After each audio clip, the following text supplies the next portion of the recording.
Hello. Hello, hello, hello, baby. Wait,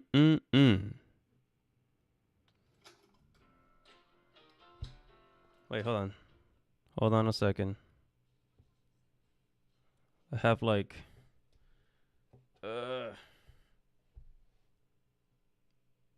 Let's get ready to freaking rumble, baby.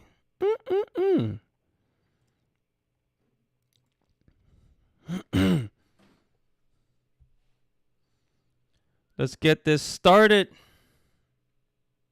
Let's get the party started. Oh, yeah. Oh, this is good. This is real good.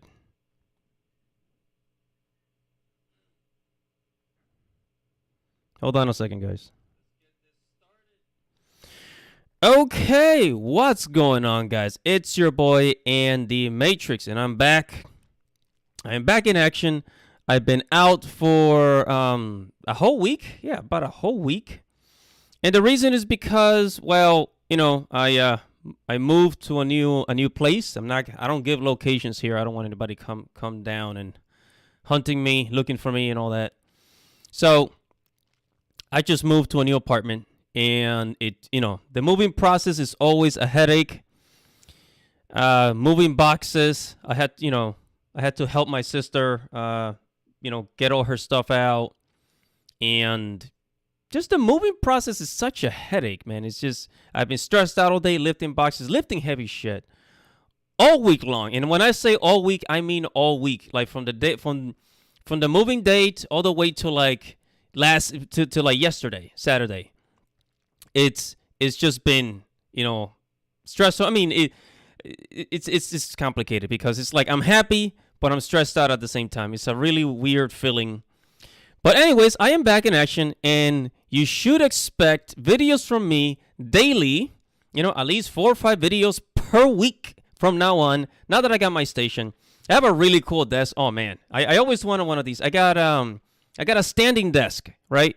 You know those desks that goes up and down at the push of a button, right? That elevate. Yeah, I got one of those. It's really freaking sweet. It was very expensive, but it was very, very, very worth it. And I got my laptop set up. I got the internet set up. I got everything set up. Room set up. Internet. Yeah, so I am ready to freaking go, man.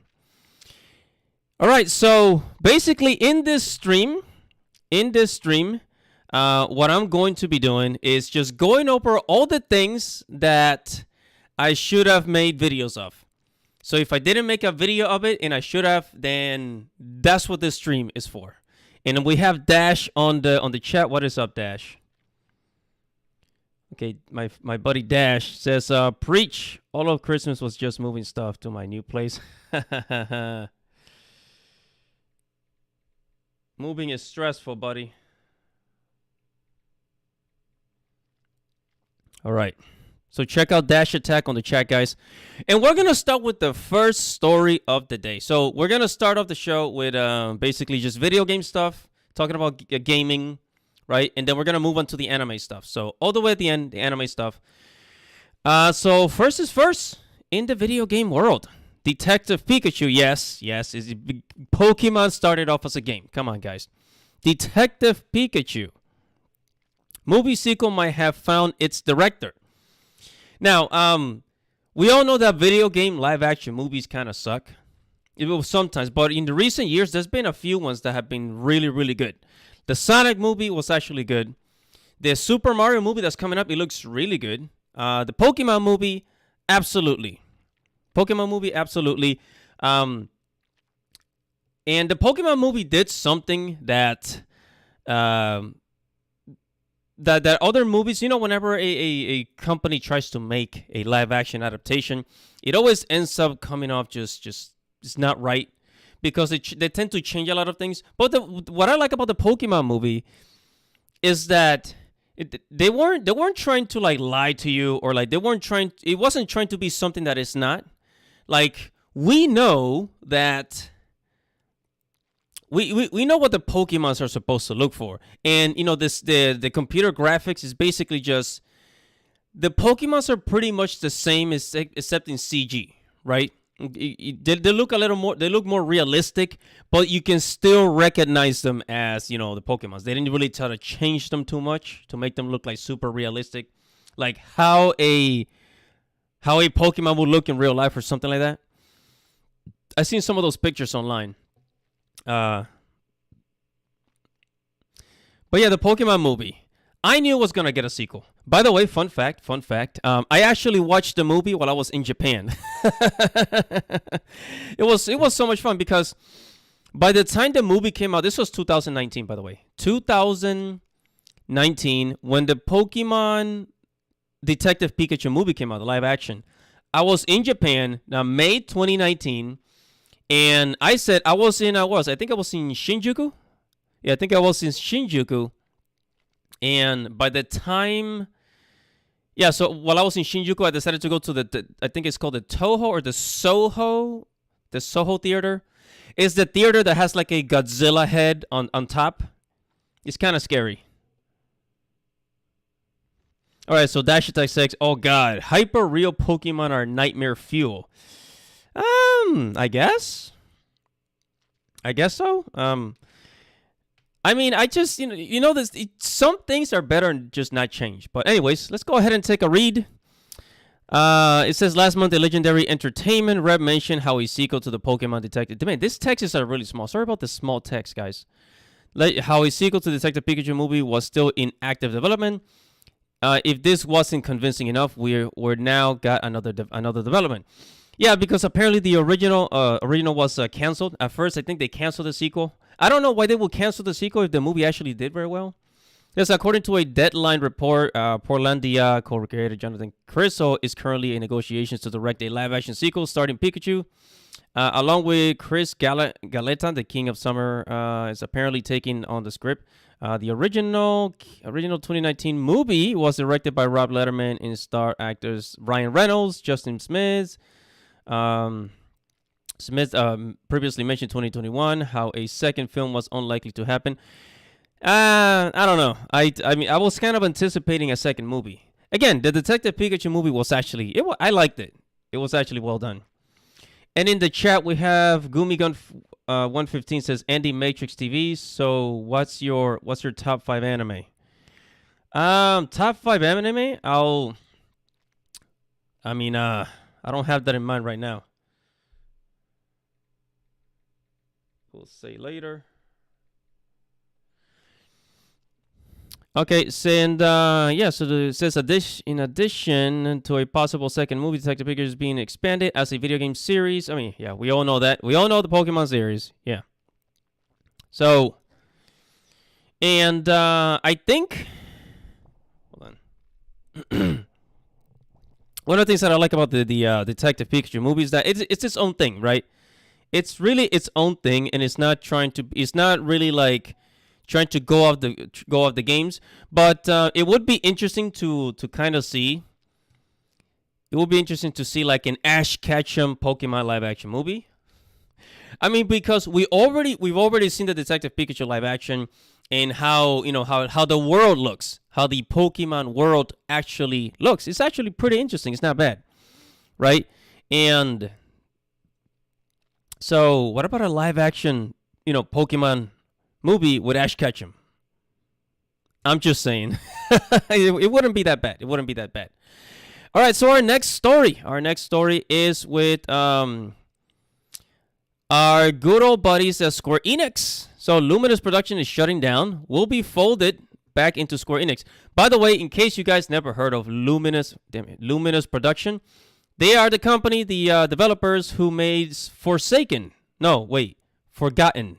For Nothing, Forspoken. The Forspoken game with its cringy dialogue and, I guess, not so interesting world. No surprise it's canceled. I mean, I told you guys it was Hi-Fi Rush actually outsold Forspoken. A AA game actually outsold it. Just think about that. And I actually stream Hi-Fi Rush, in case anybody didn't know. Live stream is in the channel. You know where to go if you want to check out that game. Really good game, by the way. It's only $30. So Forspoken, just, it was a disaster of a game. And the sad part is that Square Enix, they took a really long time to finish this game and put a lot of money into it with almost no return. So it's just sad for Square Enix. It says Square Enix announced they're shutting down Forspoken developer Luminous Production and rolling in the staff back into the main company. The new change up will go into effect on May 1st and comes not long after the studio launched a big aforementioned fantasy RPG. It says the merger is part of the company's efforts to further bolster the competitive prowess in the group's development studio. A goal set for under its current medium-term business strategy. The company. Okay, so look, you guys, a lot of you guys really do not understand corporate language. So in a corporate language, you're trying to not sound so negative. You know, when all these corporations try to speak to the public, they try to word things in a way where it's not so like negative, or it makes it seem like they're not really losing, or they're just changing things around. So it says the merger is part of a company's effort to further bolster the competitive prowess of the group's development studio, a goal set for under the current medium-term business. They're changing their business strategy because the game freaking failed. But this one sentence here, they make it sound very, very fancy.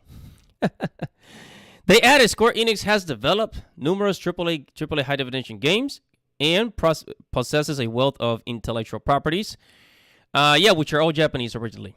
Luminous Production is meanwhile equipped not only with AAA game titles, development capabilities, but also technically expertise in areas such as game engine development. Why do we need to know that? Okay. So it's sad. It's sad because Square Enix. Another thing about Forspoken is that this game, you have to keep in mind that Square Enix, it was last year, 2022. Square Enix, they sold all of their Western IPs, everything from Deus Ex to Tomb Raider. They sold all those properties, all those Western titles, intellectual properties. And I think what happened is that they were already, when they did that, they were already developing Forspoken, which was a game primarily targeted to Western audiences in America, right, in basically North America, Europe, because they thought, okay, well, this is the kind of thing that people want to see, right? But they failed, and I think somewhere along the line last year in 2022, the president of Square Enix, or one of the presidents or the CEO, said that even when they try to make a Western style game, they kind of do it wrong because they're the Japanese, they have their own style of creating games. Like you can tell an American RPG versus a Japanese RPG. You can just tell, right? Okay, in the chat says Gumi Gun says, I always thought Digimon was better than Pokemon, in my opinion. You know what? Here's the thing. I think Pokemon makes a good video game, but I think Digimon makes a better anime. Right? So in the chat, Digimon makes a better anime. No, damn it. Makes a...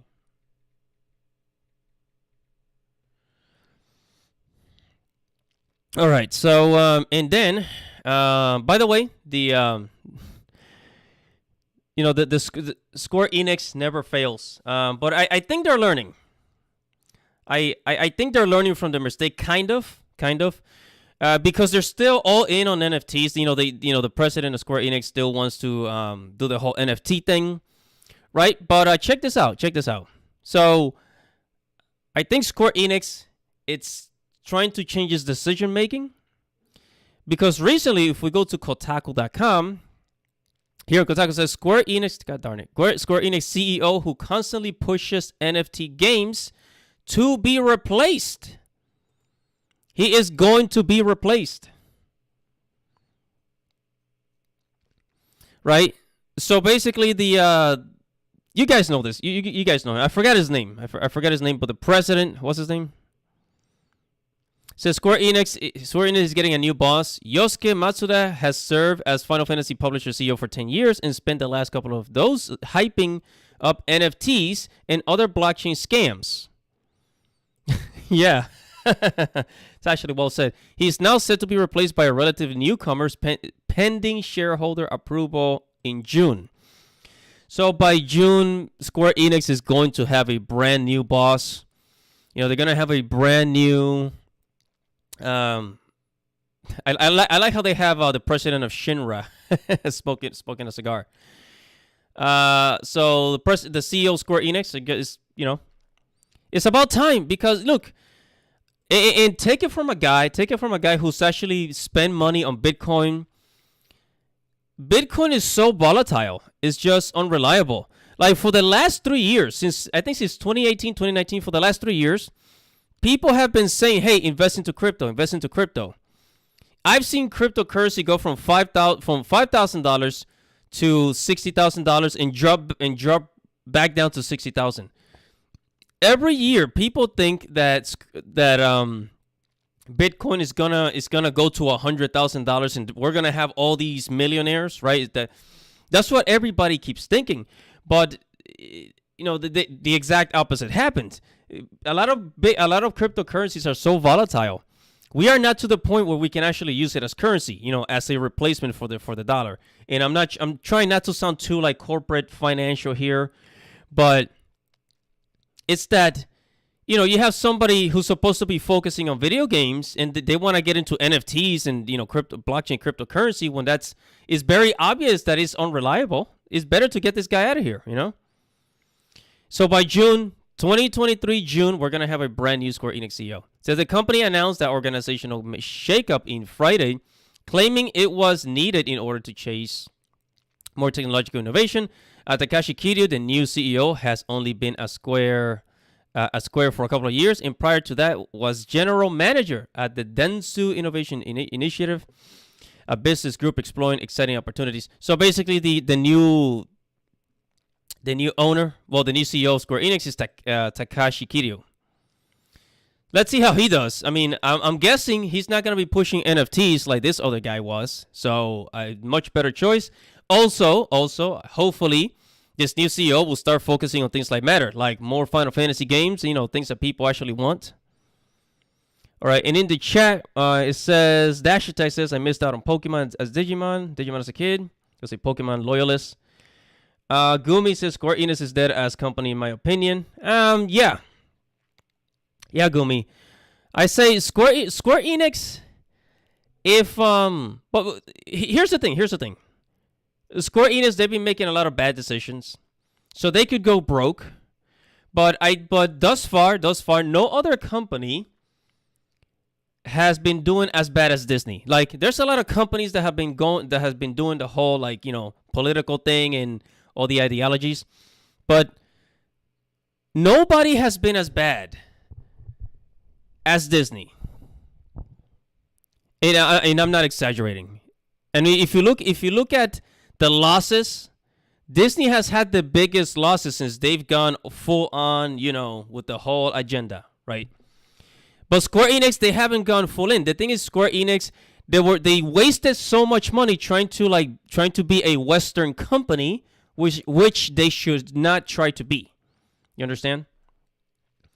All right, and we have Brandon in the chat. It says, used to be the gold standard by JRPGs. It's funny. I've enjoyed their AA games release, like Octopath Traveler, Triangle Strategy, more than their recent AAA Final Fantasy games. Yeah, I would say nowadays, like Square Enix, their AA games are actually better. Like, I was not a fan. I was actually not a fan. Hold on.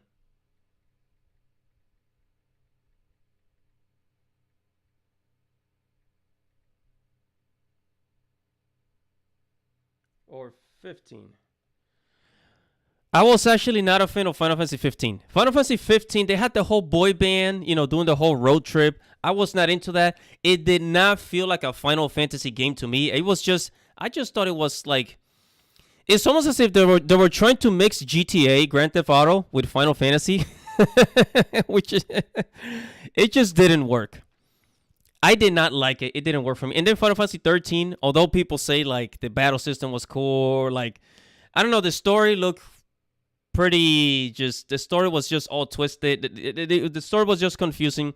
I like Lightning, but the game did not capture my attention enough to wanna play the whole thing.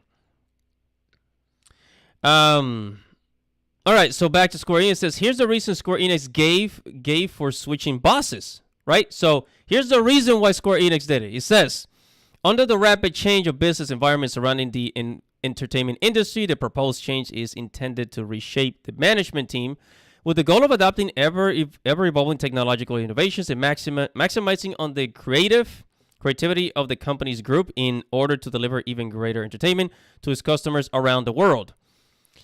Again, this is corporate language. This is just corporate talk for we want to make money, so we want to actually do things that people want to buy. Right? But all this fancy sentences is just corporate language, right? It says Square Enix hasn't been in a great place recently. Yeah, you're telling me. So its stock price has trended down over the past 5 years, and it struggled to find hits outside of mobile gacha games and its more franchise, Final Fantasy. Despite doubling down, yeah, honestly, because the best thing that Square Enix has is just Final Fantasy and Kingdom Hearts right now. There's Final Fantasy 14, but honestly, I think Final Fantasy 15 has the potential to reach that God of War level. You know what I mean? That God of War level of success, because God of War sold 20 million copies. You know, Hogwarts Legacy sold 12 million. I think Hogwarts Legacy probably sold 15 million. It's gonna reach 15 million soon. You'll see. I think by the summer, I gave it. It's gonna sell 15 million. But yeah, man, it's said despite doubling down on the success of Final Fantasy Remake, the publisher recently cut loose North American studio Crystal Dynamics. Like I said, Tomb Raider, Intro Motel, Deus Ex, other Western IPs, they sold it at a huge discount because they just wanted to get rid of it. And when it's not being disappointed by the sales of third-party projects, Guardians of the Galaxy, nobody cares about Guardians of the Galaxy. All these Marvel games that they've been making and promoting, nobody cares. It's like, it's not popular.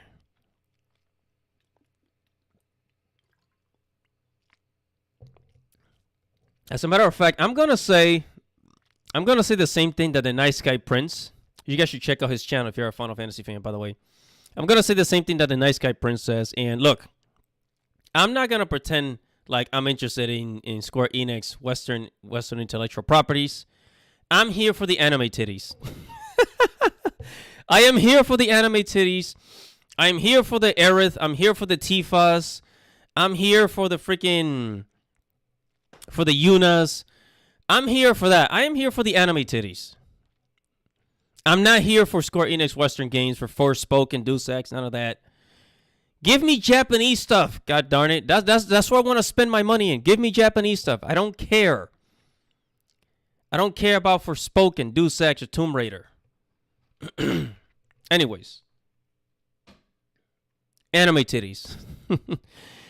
It says throughout this period, outgoing CEO Matsuda was considering one thing, being really bullish on crypto gaming. And here's the funny thing. Here's the funny thing about the whole crypto gaming thing.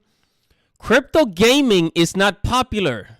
Crypto gaming is not popular, but this stupid CEO wanted to apply it. So yeah, NFTs, crypto gaming, he never missed an opportunity to talk about exciting frontier, NFTs, da-da-da-da. Nobody cares about NFTs.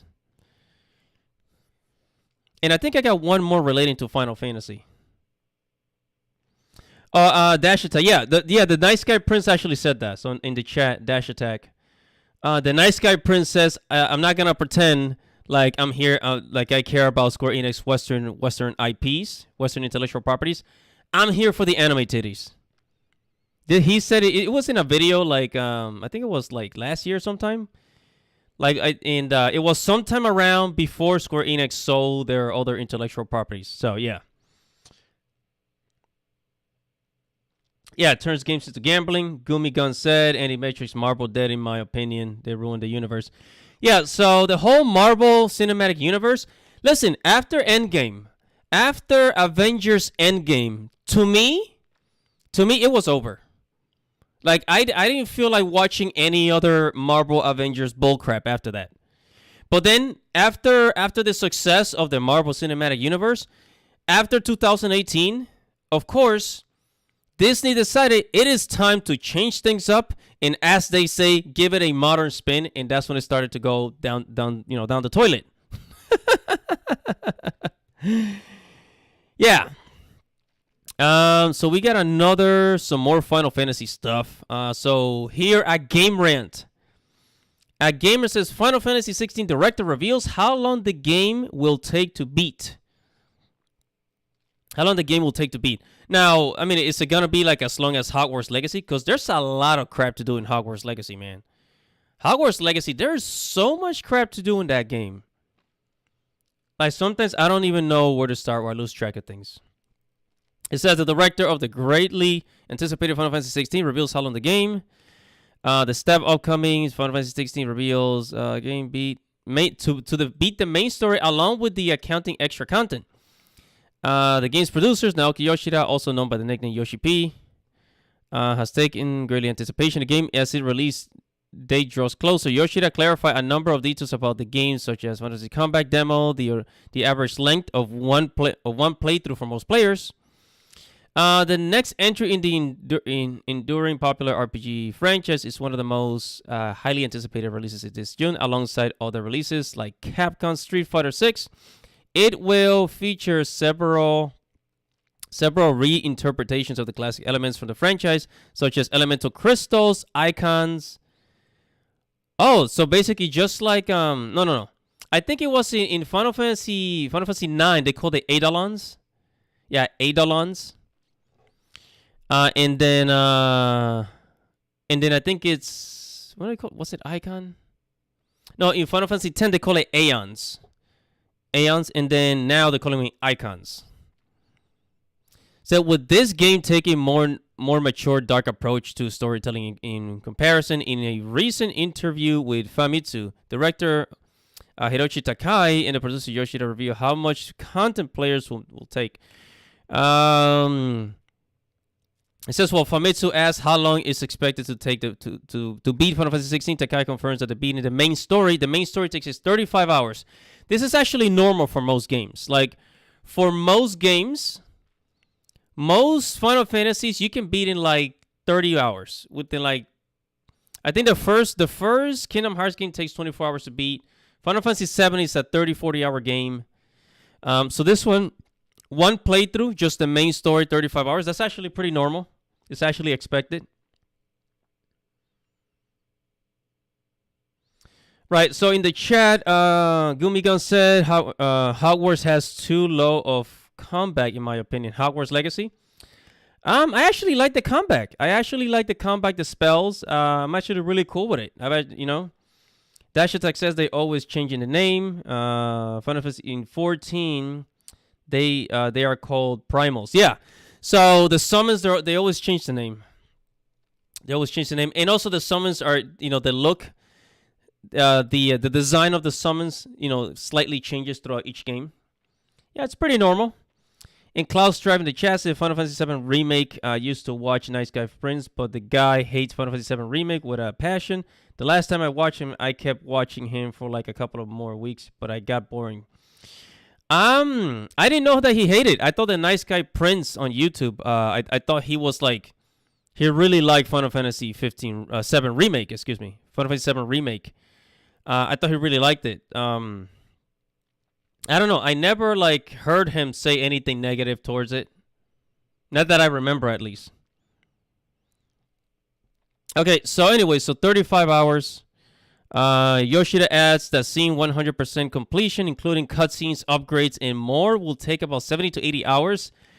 I'm the type of person that's like, I never do any of the extra stuff, like trying to beat hidden bosses, collecting items. I've never been that person that goes above and beyond in a game and does all the other extra stuff. I don't do that. I really just want to go through the story. I am a story type of guy. I'm story driven.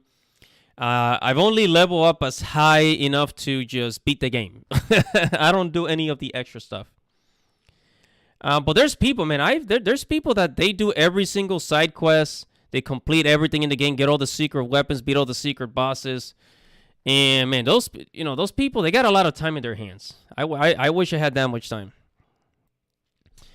Yeah, so it said the original length of the main story was expected to be roughly 20 hours before this number increased in development. Yeah. This is according to Yoshi P. Number of cutscenes in Final Fantasy 16. 11 hours! Holy crap!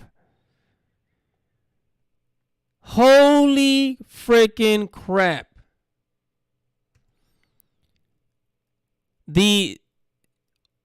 All the cutscenes in the game equal to 11 hours alone in the main story. So out of 35 hours, 11 of those hours is just cutscenes. So that means you're really gonna be playing for like 22 hours, and then the rest you're gonna be seeing a lot of cutscenes.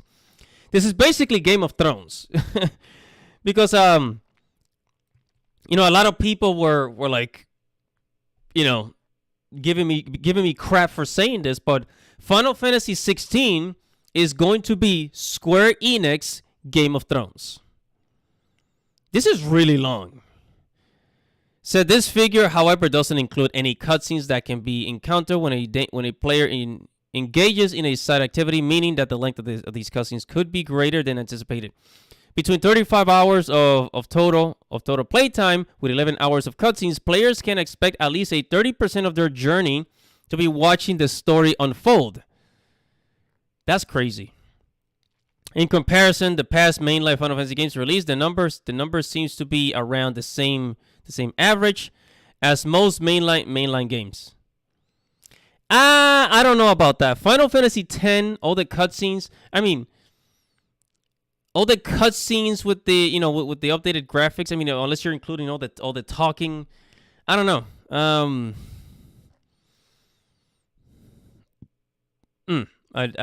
You guys do the math. You guys do the math. It says according to the howlongtobeat.com website, players can beat the main story of Final Fantasy 9, Final Fantasy 15, and Final Fantasy 7 remake in 30 to 40 hours. Yeah, that's pretty accurate. While completionist playthroughs takes as long as 80 to 100 hours. Final Fantasy 16 seems to be following the same trend in its playthrough length. Yeah, I mean that's the average. I've never seen a game where like it takes like 50, 80 hours to beat the game. That's stressful. Unless you're talking about like Zelda Breath of the Wild, where like you have if it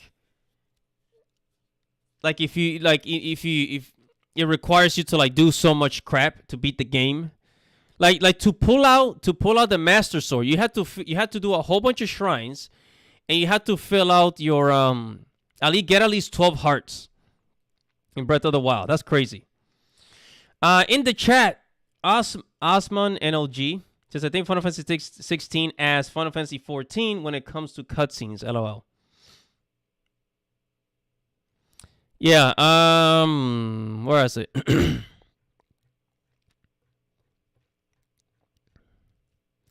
All right, and then up next, what do we have here? Oh yeah, Tales of Symphonia. I don't know if you guys ever played Tales of Symphonia. I've actually streamed it once on this channel. I had a little problems with it. Tales of Symphonia. The remastered version for PC and all of that. I guess apparently there was some trouble. There were some like excuse me, guys. Final Fantasy, not Final Fantasy, Tales of Symphonia had the remastered version has some quality issues. It says fans have reported missing textures, crashes, and other major issues with the remastered. This game was already on Steam before it was remastered, and the Steam version I did not like it very much. It doesn't let you adjust the size of the screen, and I thought that was very annoying. So this game was actually this is one of the first Tales games that I ever played back in the 2000s. You know, with the GameCube, when the GameCube was out. Anybody had a GameCube back then?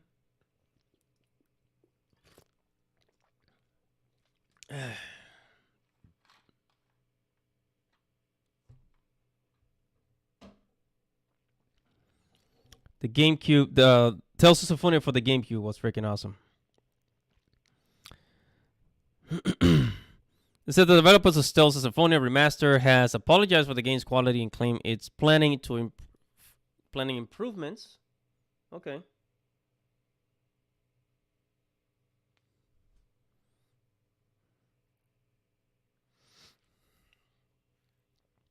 Planning improvements. The update of the classic RPG was released last week on PS4 and Switch. However, even before release, fans were upset to find out that the new version of the game would run in 30 frames per second, unlike the original, which ran at 60 frames per second on GameCube. Since release, fans have reported broken textures, extremely long loads, and countless crashes. Wow. Thank God I didn't buy it. Thank God I didn't buy it. Somebody said Tales of Arise was awesome. I've actually did not play it. I don't know why. Like, all the Tales games, they don't, I never really got into them. Besides Tales of Symphonia, I never really got into that. I was always so loyal to Final Fantasy. You know, the only other game that I played was, I think it was Mega Man Battle Network. Yeah, Mega Man Battle Network I played. That was my, my shit back then. I was really just a Square Enix kid. I was a Square Enix kid with Final Fantasy and Kingdom Hearts. Everything else I just ignored. But that's Tales of Symphonia for you. And now I think we're gonna go into some anime. We're gonna go into some anime, guys.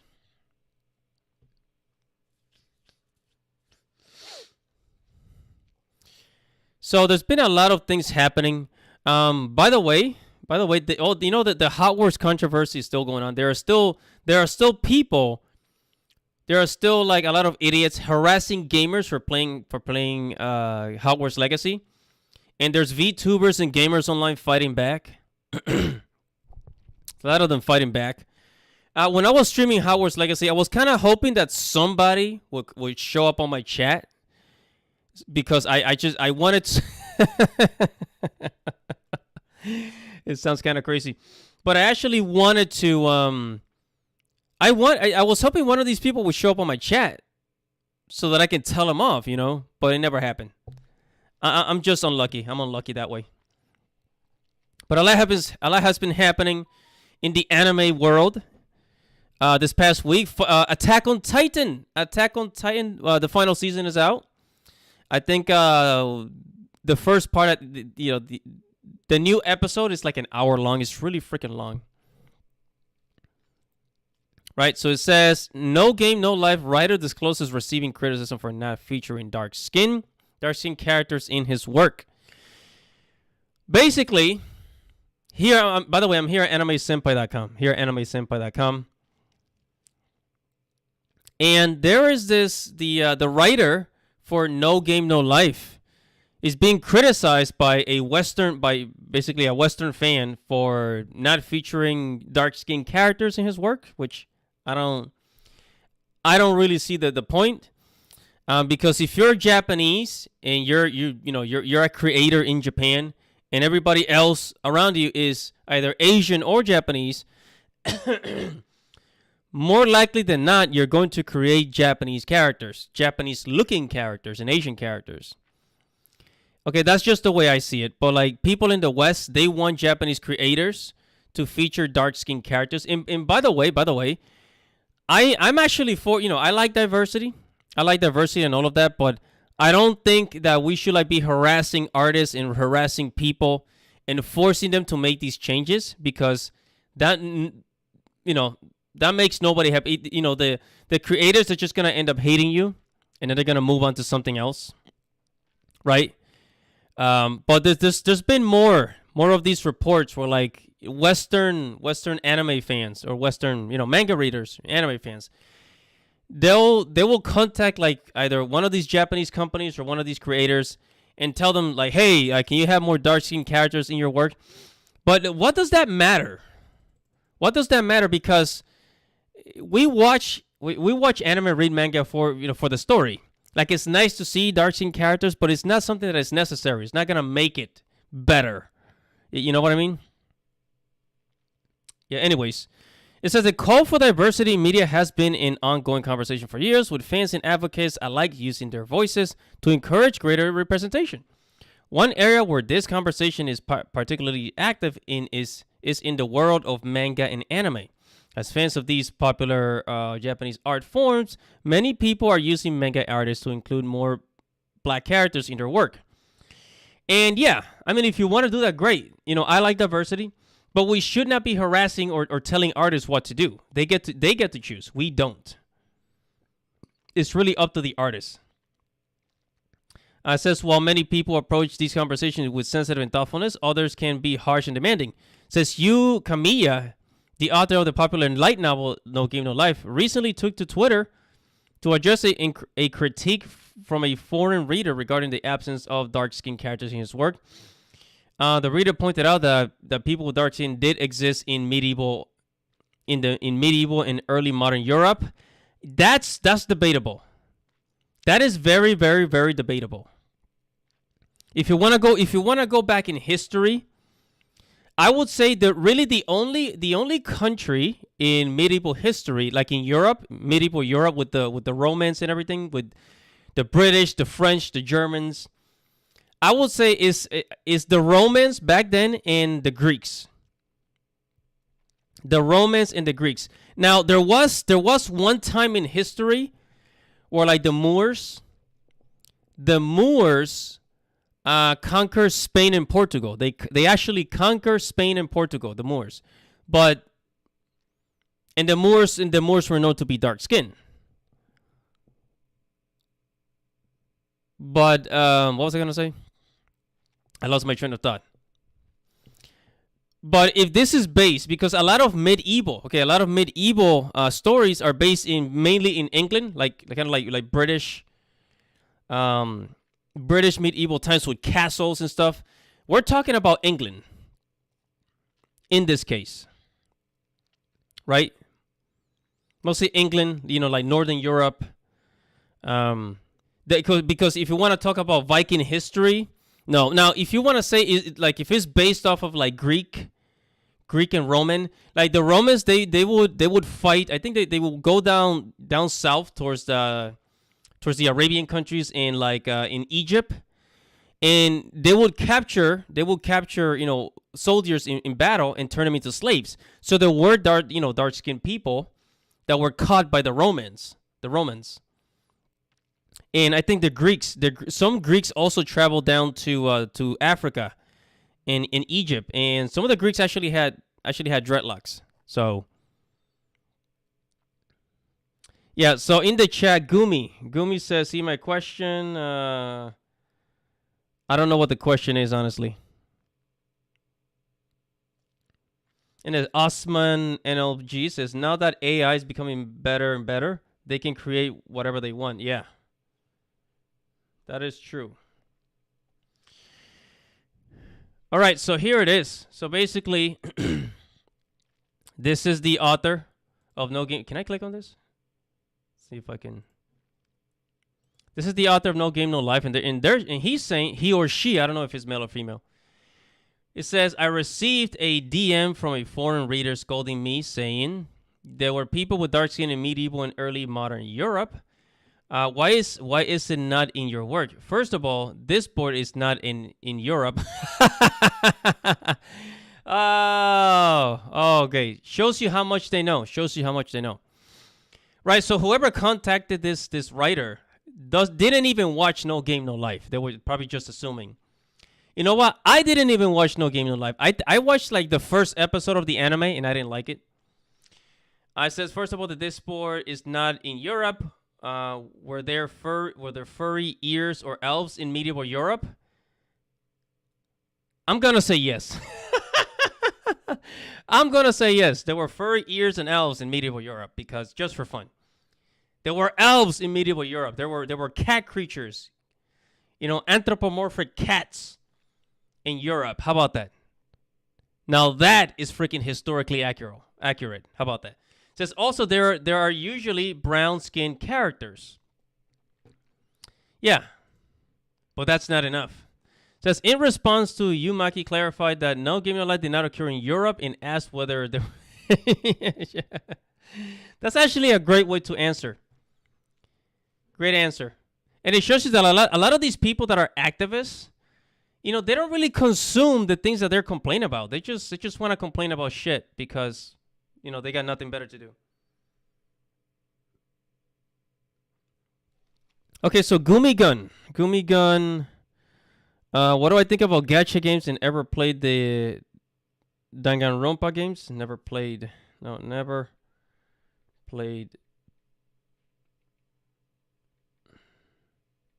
that game. Gumi. Yeah. All right, and next up in our story, this is a pretty interesting story. It says, anime-inspired Russian teenage gang harassing Ukrainians. And again, like I always tell you guys, this channel is not political. This is, you know, we're not talking about politics or the war in Ukraine. But this story came because there are these Russian kids who are anime fans who, they're anime fans. And they formed a gang harassing Ukrainians. So, just harassment is something that is not very new in the anime community, whether it's a writer being harassed for his creation or something else. We all have seen our fair share of such events. But what recently happened might affect the anime of the image of anime itself. It might not be a good sign in the eyes of the people who witness it. Harassment has wait, hold on. It says Ukrainian authorities have recently filed a report for Redan PMC, an anti-Ukrainian gang of minors. In other words, there's like a bunch of kids under the age of 18. It says that are troubling people and use anime as a reference for their portrayal.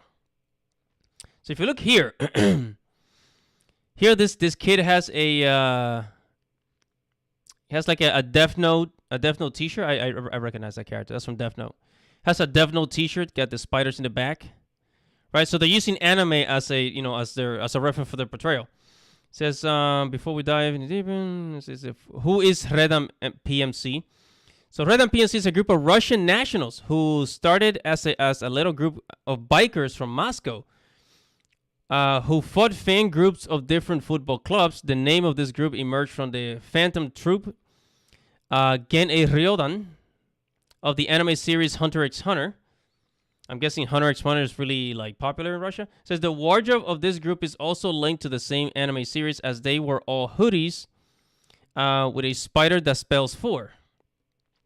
So they got that from Hunter x Hunter. That's pretty interesting. People who have watched Hunter x Hunter know that the Phantom Trope members have spiders tattoos on their bodies with different numbers, and the number 4 symbol is from Hisoka, were an evil character who joined the Phantom Troop to fight leaders of the group. So they're representing an evil character. That's interesting. Says Rida and PMC was the expansion of the phrase. It says a 15-year-old girl and a 14-year-old boy had Telegram channels where they invited people to join and do such racist acts. According to the leader of the Red, wow, they have almost 2,500 members at the moment, and these are all young kids. 15, 14. Holy crap. We have Tokyo Revengers. We have Tokyo Revengers in Russia. This is crazy. They have 2,500 members. Wow.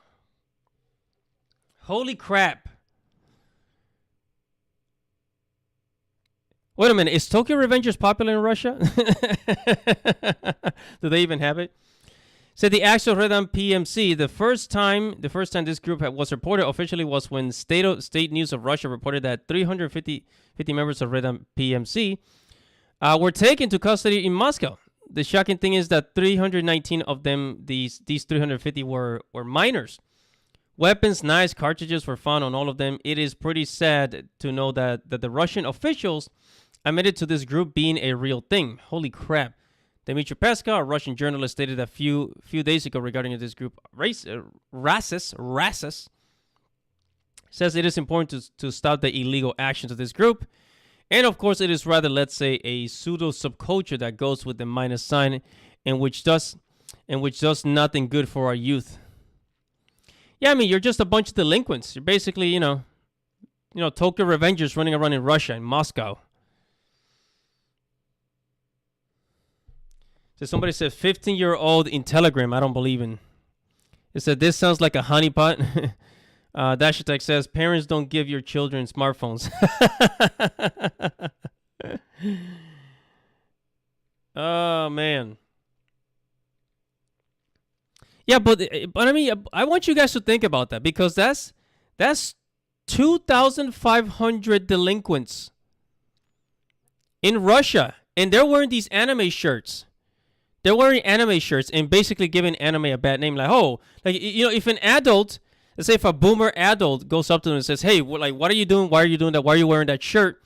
It's like, oh, well, this symbol, we got it from an anime. And then they're going to be like, oh, see, anime is evil or something like that, right? That's crazy. This says the mayhem in Ukraine. What made Redan PMC prominent to the whole world was that when they started to invade Kharkiv, a city in Ukraine, and started to harass. They went to the Ukraine and started harassing them. And started harassing the city's people in the streets. According to the Ukrainian people, 245 members of this group, alongside their leader, were present in this act, and 215 people out of these were minors. The police chief of this group, Volodymyr Timoshko, reported this to the Russian security services. It says, we gather all of these people through manipulation and deception, and they should have started a fight so the Russian TV could see it. Gas, canister, knives, brass knuckles were found in possession. What? Like, how do these... Where are their parents? Where are their parents?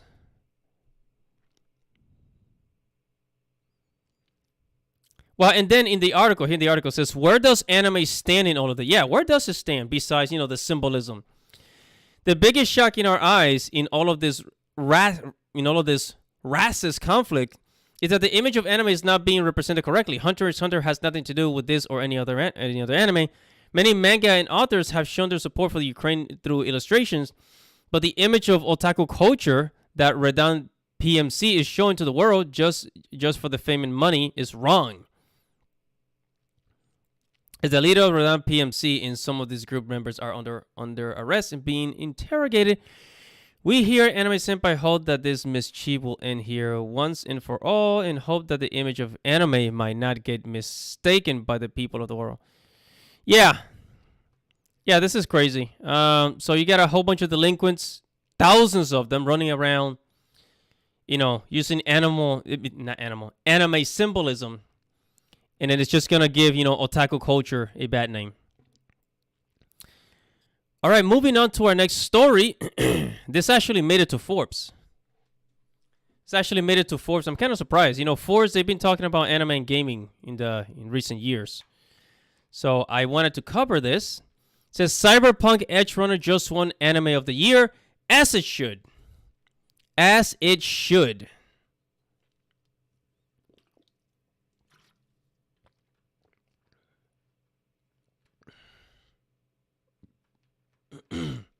Wow.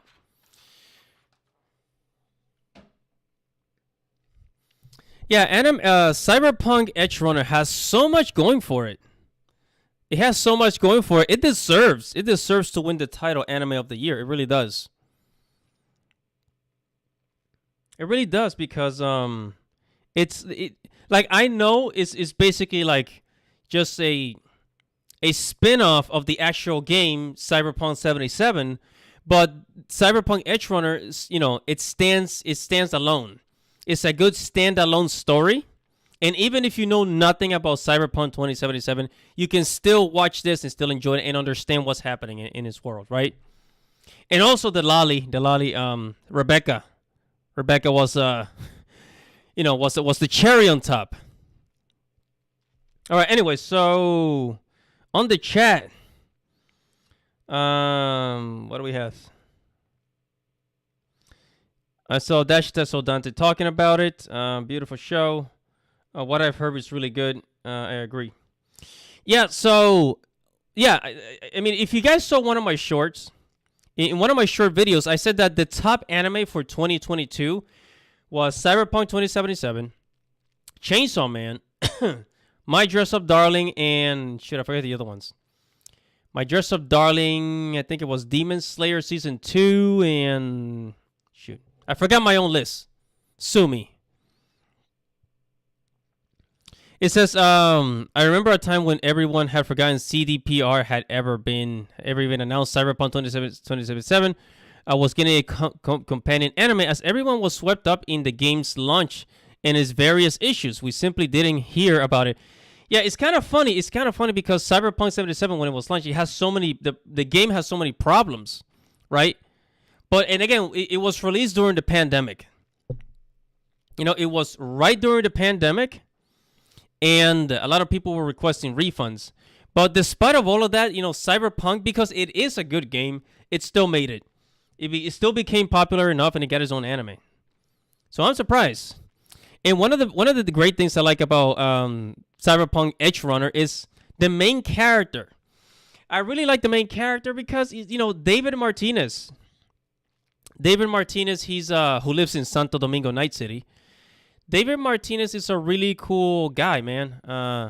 He's not like other anime characters where other anime characters, they tend to be kind of wimpy.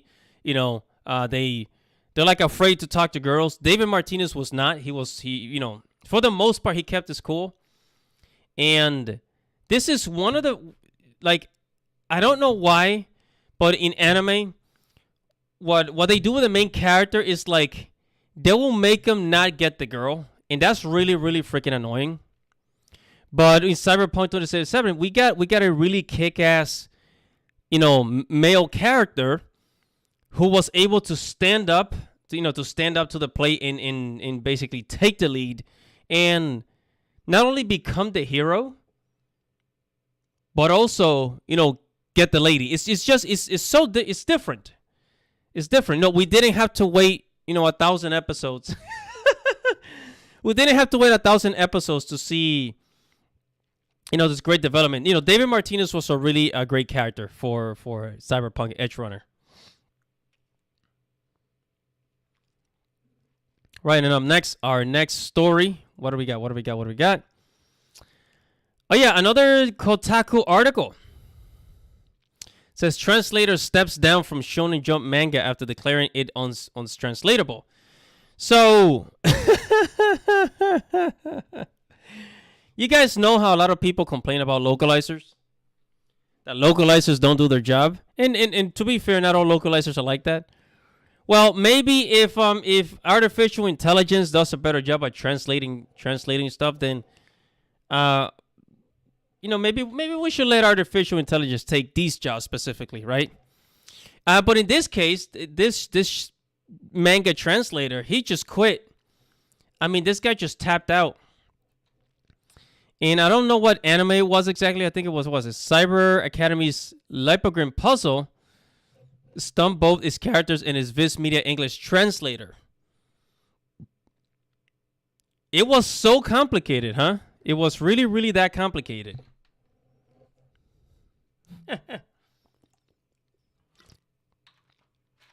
I wonder.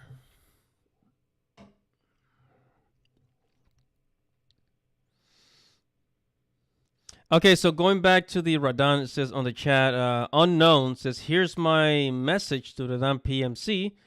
Quit putting anime as a bad name and stay away from my family and friends.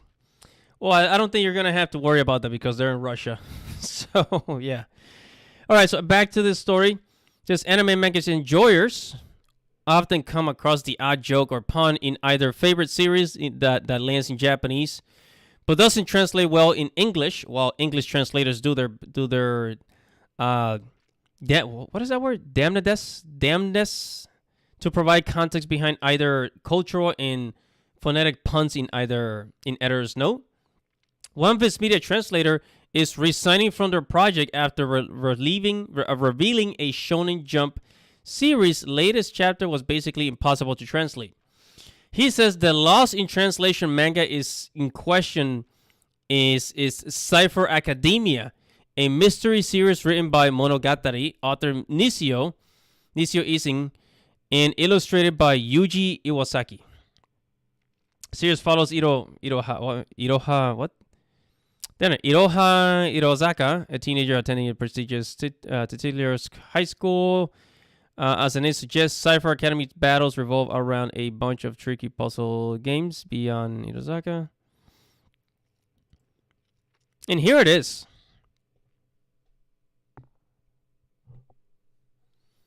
Yeah, this looks very difficult to translate. Like people will probably not be able to follow the story, because of these puzzles, right? These puzzles that the main character has to solve. And apparently the translator had worked on Demon Slayer, Slam Dunk, One Piece, and Dragon Ball Z without using a bunch of forbidding consonants and vowels combinations. So it says down here.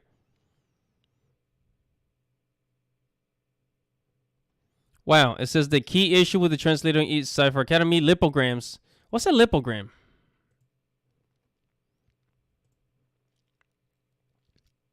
Lipogram. Oh, okay, I see. Lipogram is the original Japanese syllables wouldn't match syllables in English language. Instead of jerry-rigging a rough English language equivalent to Cypher Academia's lipogram. Yeah, that's tough, man. That is freaking tough. I wish I could have made a video about this, but I was busy the whole week. Anyways, I guess we will never get the English version of this manga because hell. Unless somebody's brave enough to translate it or try to make it make sense. In our next story, we have what do we have? We have AMC. All right, so if anybody is signed up to HIDIVE, if you have a HIDIVE subscription, and in case you guys don't know, HIDIVE is basically the Netflix. No, not the Netflix. It's an alternative to Crunchyroll when it comes to anime. And it's cheaper because it's only $6. Much cheaper. And it's owned by AMC.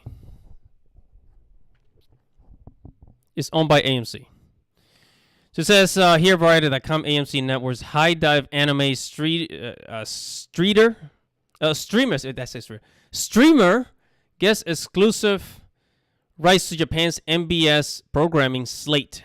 I actually had to look this up. So MBS is actually a Japanese broadcasting industry. So basically it looks like they might also get Japanese television. I don't know. But we know that we're going to get more anime. So basically they're going to give exclusive rights to HIDIVE to stream some of these titles. Newer titles.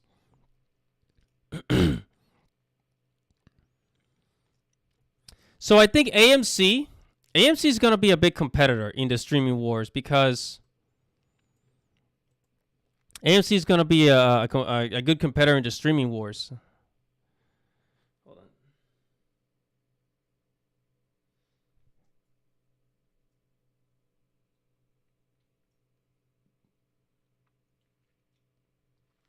Okay, so somebody said AMC trying to save itself from bankruptcy.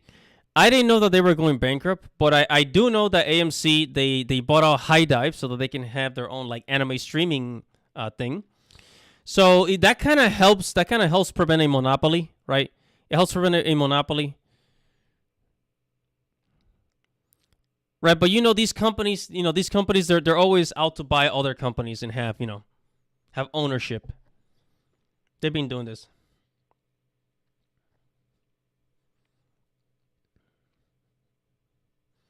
Gumi Gun in the chat asked me, What do I think of SJWs trying to destroy anime? I mean, I talk about this all the time. You might want to check my other videos. You probably find some answers. Gumi gun. Brandon in the chat says AMC is pretty woke. It's pretty WOKE too, though. Dash Attack says, yeah, HIDIVE is good. Yeah, actually, they have Urusei Yatsura. I think I'm going to resubscribe to HIDIVE to catch up on some stuff. And our next, what do we have next over here? All right, so we talked about gaming. We talked about anime. Now it's time to talk about Dismal Disney. And I say Dismal Disney because that's what Clownfish TV calls it. Dismal Disney.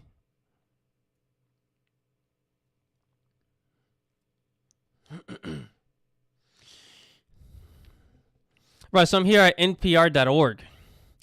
And it says over 30 million worth of Funko Pops are being dumped. $30 million in these. So these Funko Pops, a lot of them are worth from like $10 to $20 to $30, right? Funko Pops, right?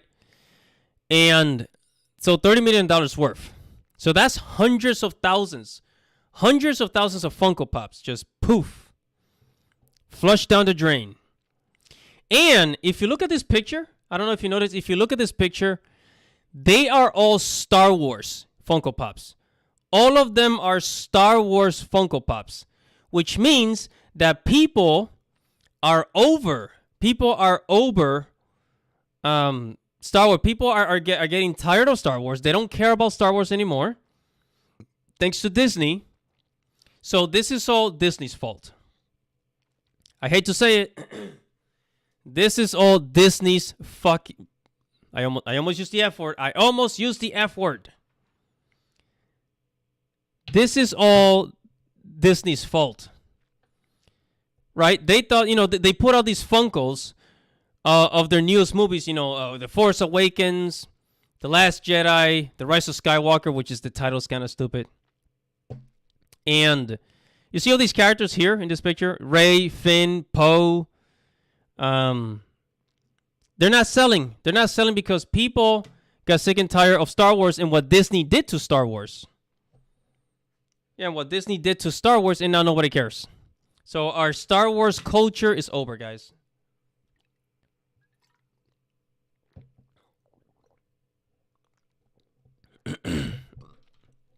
And actually, let me tell you how I feel about Star Wars. The Mandalorian. I really, really, really love The Mandalorian. That was a really good show. I subscribed to Disney Plus just for that show. But as soon as season 2 was over, I was like, okay, it's over, right? And then now they announced a season 3, and guess what? I really don't give a rat's about season 3. I don't. I really freaking don't. I'm not watching season 3. I'm not gonna watch it. I don't plan on watching it. And yeah. Man, $30 million worth of Funko Pops, yo. That's crazy. That is crazy, man.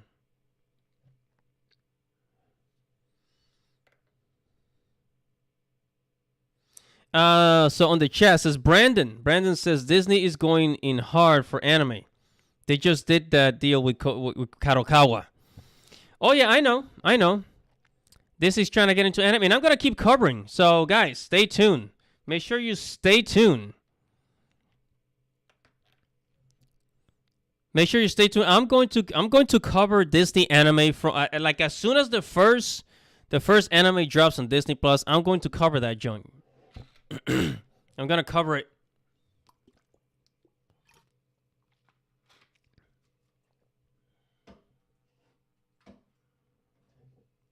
I'm going to cover that joint.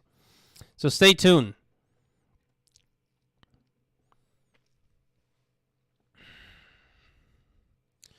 All right, and also we gotta wrap this up because we've been at it for an hour. So last story of the night. Here's the last story of the night, and I saved the best for last. I saved the absolute best for last. Hold on a second, guys.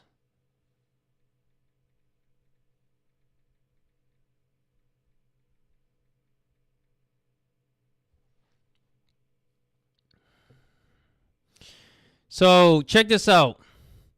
Bounding into comics.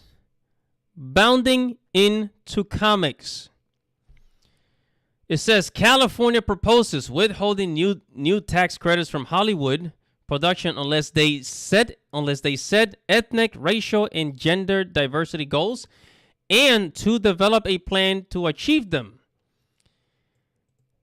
They are desperate. This is darn it, come on, click out. What the heck? This is a very, very desperate move. Again, California proposes withholding new tax credits from Hollywood productions unless they set ethnic, racial, and gender diversity goals, and to develop a plan to achieve them. Now, I know that YouTube is going to come after me for saying this or for mentioning this, but I'm not going to give my personal opinion about this. Okay? And I'm not going to read much of the article because I already know. Look, and the reason why they're showing this, they're showing this character here, this race swap character here from the Peter Pan movie, right? From the Peter Pan movie, they're showing all these characters here.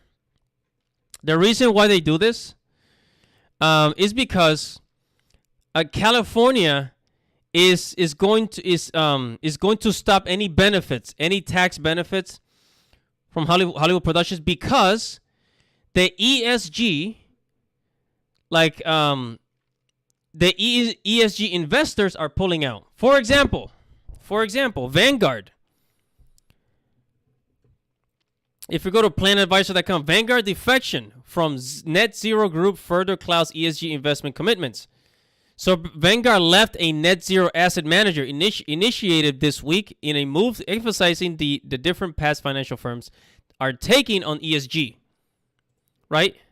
Same thing. Vanguard quits net zero climate efforts, citing need for independence. So I actually talked about this before. So hold on, where is it?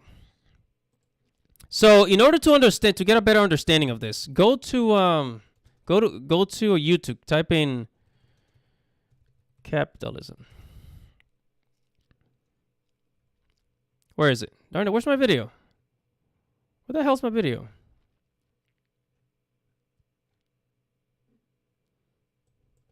Hold on.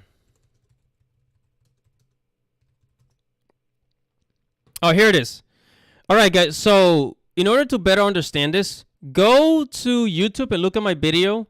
This is why companies like Disney and Sony go WOKE. Pay attention, right? So go and look at that video. I basically explain how this whole how all these companies work, or like the investors like BlackRock, right? Like BlackRock and Vanguard, they invest into a company like Disney, but in exchange, Disney has to apply all this ESG rules, right? Whether from climate change to diversity and all that stuff, they had to apply all of these things to their movies, to their products. They had to promote these ideas. But what's happening now is that a lot of companies, a lot of investors, they're pulling out, right? But then California's like, hey, we can't have that. If you guys are not going to promote these ideas, we're going to promote these ideas. So now California is threatening Hollywood studios, everything from Netflix, Disney, and all these other people, telling me if you don't apply ESG, then we're not gonna give you any tax credits. So what this is, what this shows is that the system is falling. This shows that the system is falling. Their ideas are crumbling. Their theories are crumbling. People are taking their money out of these ideas. It's not working anymore, so now they have to do something else. They gotta come up with another plan, another way to force movie studios to apply these ideas, these ideologies. They're forcing them. This is desperate. This is a desperate move. They're being forced. And like I said, if you look at Vanguard, which was one of the biggest investors, they're pulling out of the whole ESG thing, of the climate effort, all that, of the climate change, all that stuff. The money's running out. Disney is losing a lot of money. These companies are losing a lot of money. They're not getting their investment back. So what is the point of investing into something that has no returns? You know?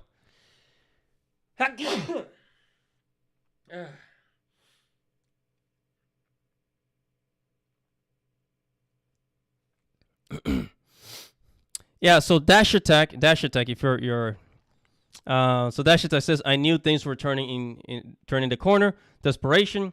Brandon says, I can't stand Disney. There aren't words to describe my disdain. Yeah, I feel the same way. I feel the same way about Disney. I mean, we saw it coming. I saw it coming. Like, you cannot continue.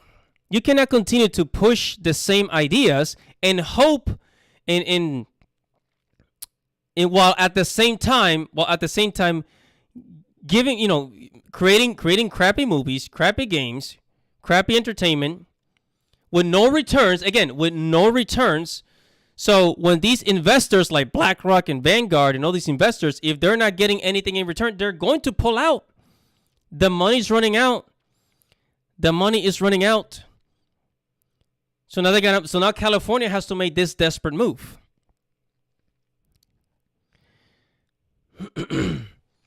And now in the chat, anything else you guys want to share about Disney? Or about anything else? I'm about to close. The stream. It's we've been at it for over an hour. I'm about to close the stream, guys.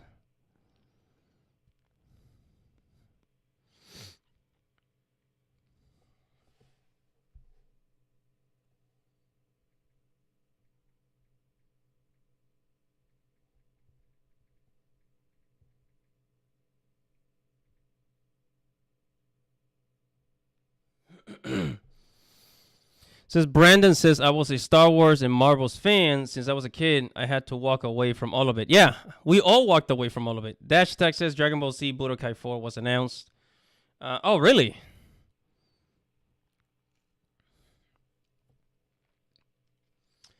Yeah, guys. So what? We actually had a lot. I actually have more people live than I've ever had.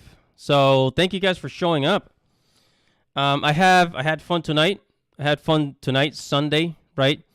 And I'm back. I'm back from my absence because moving takes a lot of time and energy. But I will be making more videos this week. So be on the lookout for my videos from Monday to Saturday.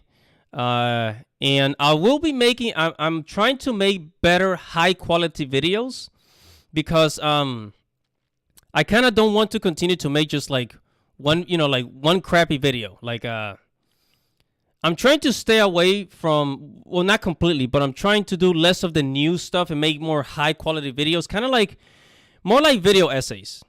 I want to start doing more video essays. And I will be doing like the updates on the news and stuff, but not as much as I used to, because the thing is, all these controversies, they get tired. I get tired of controversies, and then of course your channel, my YouTube channel, starts, these, it doesn't get enough views, right? And I don't know. YouTube started coming after my channel, so I said, maybe I should stop. But I think in the future, to make these other controversial videos, I might just start a Patreon once I get more followers. But for now, yeah, I want to make more video essays, more high quality videos. That means I'm probably gonna upload less. I'm gonna keep it like 4 or 5 videos per week, right? But yeah, man, I had so much fun. Guys. So thank you for joining me, and